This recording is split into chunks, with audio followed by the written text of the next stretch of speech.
Welcome to 1TV special analysis. నేను మీ RK. చట్టం అందరికీ సమానం. పోలీస్ ఆఫీసర్ అయినా కానీ తప్పు చేస్తే శిక్ష తప్పదు. సస్పెన్షన్ మాత్రమే కాదు, డిమోషన్ కూడా ఇచ్చేస్తాం. మామూలుగా ఇలాంటి పదాలన్నీ, ఈ డైలాగులన్నీ కూడా చాలా సినిమాల్లో చూస్తూనే ఉంటాం. కానీ ఇటువంటి పరిణామమే తెలంగాణలో కూడా జరిగింది. నిజం ఇది. భవిష్యత్తులో ఎలాంటి అక్రమాలకు పాల్పడాలన్నా భయపడేలా ఇక ముందడుగు వేసింది తెలంగాణ ప్రభుత్వం అనుకుంటున్నారు. ఇదంతా కూడా ఎక్కడ జరిగింది, ఎవరి గురించి అంటే తెలంగాణలో ప్రముఖంగా ఫోన్ అక్రమ ట్యాపింగ్ కేసు అనేది గత కొంతకాలంగా వింటూనే ఉన్నాం. అందులో కీలక నిందితుడిగా పేర్కొంటూ ప్రస్తుతం సస్పెన్షన్లో ఉన్న దుగ్గ్యాల ప్రణీత్రావు గురించే ఇదంతా. బీఆర్ఎస్ ప్రభుత్వ హయాంలో డిఎస్పీ హోదాలో ఉన్నటువంటి ప్రణీత్రావుని ఇప్పుడు డిఎస్పీ నుంచి విధుల నుంచి తొలగించి సిఐగా డిమోషన్ చేశారు రేవంత్ సర్కార్. ఇప్పుడు ఈ ఉత్తర్వులు కూడా జారీ అయ్యాయి. ఒక డిఎస్పీని సిఐగా డిమోషన్ చేయడం అనేది చాలా అరుదైన సంఘటన. అది తెలంగాణలో మొదటిసారి జరిగింది. ఆయన పదోన్నతపై కూడా విమర్శలు కూడా ఉన్నాయి ఇంతకుముందే. అంటే ఒక ఎస్ఐగా ఆయన ప్రస్తావన మొదలుపెట్టి డిఎస్పీ చేరినటువంటి క్రమం మీద కూడా చాలా విమర్శలు ఉన్నాయి. అదేంటంటే చాలా తక్కువ కాలంలోనే రూల్స్కి విరుద్ధంగా డిఎస్పీగా పదోన్నతి సాధించారు అనేటటువంటిది ఆ డిఎస్పీ అయినటువంటి ప్రణీత్రావు మీద ఉన్నటువంటి ఆరోపణలు ఉన్నాయన్నమాట. అంతేకాదు ప్రొవిషన్ కాలంలో కూడా చాలా వరకు విధుల దుర్వినియోగం చేశారు, దుర్వినియోగానికి పాల్పడ్డారు అనేటటువంటివి కూడా ఉన్నాయి. మరి ఈ విషయాన్ని ప్రభుత్వం పరిశీలించి నిర్ణయం తీసుకుంది అనేటటువంటిది ఆ నిర్ణయం యొక్క సారాంశం. సరే, దీని హోంశాఖ ప్రభుత్వ ప్రధాన కార్యదర్శి అయినటువంటి సివి ఆనంద్ కూడా ఉత్తర్వులు కూడా జారీ చేశారు. ఆయనకైతే డిమోట్ చేయడం అయితే జరిగింది. అసలు ప్రణీత్రావు మీద ఉన్నటువంటి అభియోగం ఏంటి, ఎందువల్ల ఆయన మీద కేసు బుక్ చేశారు అనేటటువంటి చూస్తే 2023లో తెలంగాణ అసెంబ్లీ ఎన్నికలు జరిగాయి. ఆ అసెంబ్లీ ఎన్నికల ఫలితాలు వెలువడిన మరుసటి రోజు అంటే డిసెంబర్ 4వ తారీఖున ఎస్ఐబి భవనంలో ఉన్నటువంటి సీసీ కెమెరాలని స్విచ్ ఆఫ్ చేసేశారు. అంటే కెమెరాలు పనిచేయకుండా చేశారు. ల్యాప్టాప్లు, కంప్యూటర్లు ఉంటాయి కదా, వాటిలో ఉన్నటువంటి హార్డ్ డిస్కులు కానీ అందులో ఉన్న డాటా మొత్తం కూడా తీసేశారు. అంటే ప్రభుత్వం మారింది కాబట్టి దాంట్లో ఉన్నటువంటి సమాచారాన్ని మొత్తం కూడా, అంటే ఒక సమాచారాన్ని మనం తొలగిస్తున్నామంటే దాంట్లో ఏదో ఒక మైనస్లు ఉంటాయి. అంటే ఏదో ఒక కుంభకోణాలు, అవినీతి ఏదో ఒకటి జరిగితేనే అటువంటివి చేస్తారు. కాబట్టి ఈయన కూడా అదే చేశారు. కాకపోతే ఇది ఫోన్ ట్యాపింగ్ వ్యవహారానికి సంబంధించిన డాటా మొత్తం కూడా దాంట్లో ఉన్నింది అనేటటువంటిది కాంగ్రెస్ ప్రభుత్వం చెప్తున్నటువంటి మాట. మరి అది బయటికి తీయాలని చెప్పి చేసిన ప్రయత్నం అయితే లేదు. అందులో ఉన్నటువంటి డాటా మొత్తం ఎరేజ్ అయిపోయింది, లేకపోతే రికార్డు కాలేదు. ఇది ఆయనపై ఉన్నటువంటి ఆరోపణలు. అప్పుడు సంబంధిత శాఖకు డిఎస్పీగా పనిచేసినటువంటి ప్రణీత్రావు అందుకు కారణం. దీని కారణం బీఆర్ఎస్కు అనుకూలంగా ఉండేందుకే ఈ సాక్ష్యాధారాలు మాయం చేశారు అనేటటువంటిది అయితే ఆయన మీద ఉన్నటువంటి ప్రధాన ఆరోపణ. దీంతో ఇప్పుడు కేటీఆర్ కానీ కేసీఆర్ కానీ వీళ్ళందరినీ ఏ విధంగా నిందితులుగా చేర్చారో ప్రణీత్రావును కూడా అందులో నిందితుడిగా చేర్చారు. మరి సిట్ దర్యాప్తులో తేలిందేంటి, ఈ వ్యవహారంలో ప్రణీత్రావు కీలక పాత్ర పోషించాడు అనేటటువంటిది అక్కడ తేలింది. దీంతో ఆయన్ని సస్పెండ్ చేయాలని అప్పటి ఇంటెలిజెన్స్ విభాగం అదనపు డీజీపీ 2024 జనవరి 17న ప్రభుత్వానికి కూడా సిఫార్సు చేయడం జరిగింది. సరే, అక్కడి నుంచి అది జరుగుతూ వచ్చింది. నేటికైతే ఇప్పుడు మాత్రం డిఎస్పీ నుంచి అయితే ఆయన్ని డిమోషన్ చేసి సిఐగా ఆయన్ని చేర్చారు, సిఐగా డిమోట్ చేశారు. అదే ఏడాది మార్చిలో ప్రణీత్రావును కూడా అధికారులు అంటే సస్పెన్షన్ మీద మాత్రం కొనసాగుతూనే ఉండింది.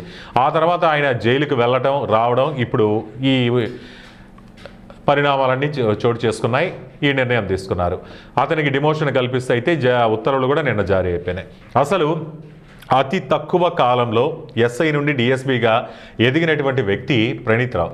ఈయన ప్రస్థానం చూస్తే 2007లో ఎస్ఐగా వెళ్ళారు. ఈయనతో పాటు దాదాపుగా 300 మంది కూడా ఆ ఎస్ఐ ట్రైనింగ్ తీసుకొని ఎస్ఐగా బాధ్యతలు చేపట్టారు. మరి వాళ్ళందరికీ లేనటువంటి వెసులుబాటు, వాళ్ళందరికీ రానటువంటి ప్రమోషన్లు, ఇవన్నీ కూడా ఒక్క ప్రణీత్రావుకు మాత్రమే ఎలా వచ్చింది? డిఎస్పీకి వెళ్ళిపోయారు. ఇంకా చాలామంది ఎస్ఐలుగా సిఐలుగానే ఉండిపోయారు, కానీ ఈయన మాత్రం డిఎస్పీ అయిపోయారు. మరి ఇదే ఇక్కడ అనుమానాలకు తావిచ్చింది. ఆ తర్వాత తీగలాగితే డొంక గదిలింది. అసలు ఒక ఎస్ఐ స్థాయి అధికారి అతి తక్కువ కాలంలో డిఎస్పీ అవడం సాధ్యమేనా? అంటే 2007 అంటే ఇది 2006, దాదాపు 8-9 సంవత్సరాల్లోనే డిఎస్పీ హోదా ఏ విధంగా వచ్చింది అనేటటువంటిది ఒక క్వశ్చన్ మార్క్. ఈ హోదా పొందాలంటే యాక్చువల్గా అయితే అసాధారణ ప్రతిభ కనపరచాలి, లేకపోతే ఇది సాధారణ విషయం అయితే కాదు. అయితే దీనికి ఒక మార్గం ఉంది.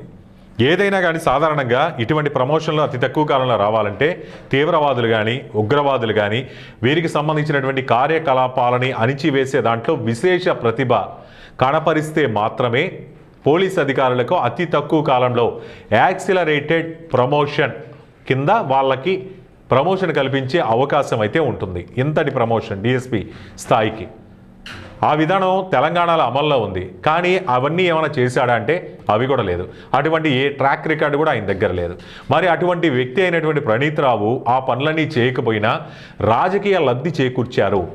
ఆ లబ్ధి చేకూర్చబట్టే డిఎస్పీగా పదోన్నతి వచ్చింది అనేటటువంటిది అప్పటి నుంచి కూడా ఆయన మీద ఉన్నటువంటి అభియోగాలు. ఇక ఫోన్ ట్యాపింగ్ కేసుతో ఆ అనుమానాలకు బలం వచ్చింది.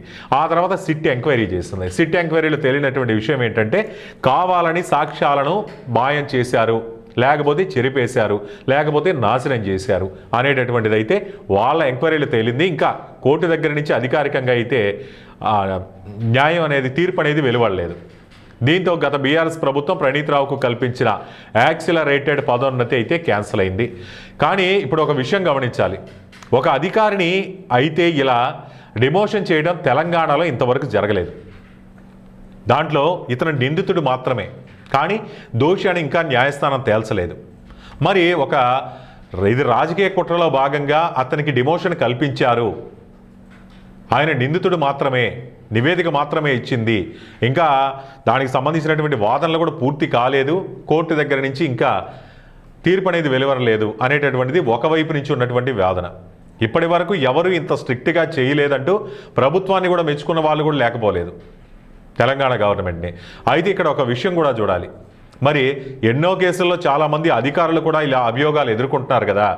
మరి రేవంత్ సర్కార్ వారి పట్ల కూడా ఇలాగే వ్యవహరిస్తుందా, లేదా బీఆర్ఎస్ హయాంలో పదోన్నతులు పొందిన వారినే టార్గెట్ చేస్తుందా? అంటే చాలామంది వాళ్ళ యొక్క క్యాపబిలిటీతో కూడా ప్రమోషన్లు వచ్చే వాళ్ళు ఉంటారు. ఈ విధంగా వచ్చిన వాళ్ళ డాటాలన్నీ కూడా చెక్ చేసుకుంటా వస్తుందా అనేటటువంటిది అయితే చూడాలి. ఏది ఏమైనా కానీ ఇది పోలీస్ శాఖకి ఒక హెచ్చరిక లాంటిదే.